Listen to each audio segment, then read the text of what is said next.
పెనమలూరు నియోజకవర్గంలోని వివిధ గ్రామాలలో పర్యటించిన సిపి బత్తెన శ్రీనివాసులు పోలింగ్ కేంద్రాలను సందర్శించి సిబ్బందికి పలు సూచనలు చేసిన సిపి బత్తెన శ్రీనివాసులు మాట్లాడుతూ అన్ని గ్రామాలలో ప్రశాంతంగా పోలింగ్ జరుగుతుందని, ప్రజలు స్వేచ్ఛగా తమ ఓటు హక్కు వినియోగించుకుంటున్నారని, ఎటువంటి ఇబ్బంది లేకుండా అన్ని చర్యలు చేపట్టినట్లు తెలిపారు.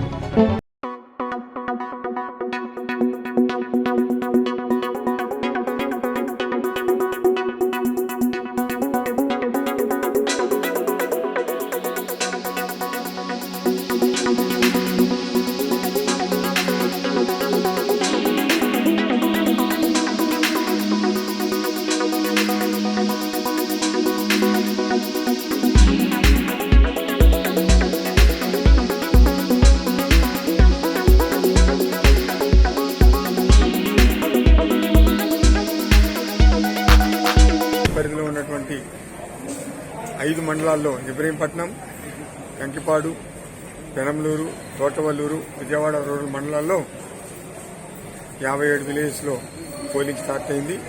బ్రిస్క్గా నడుస్తుంది. ఇంతవరకు ఎక్కడ ఏం ప్రాబ్లమ్స్ లేదు. బందోబస్తు అంతా ప్రాపర్ పొజిషన్స్లో ఉంది.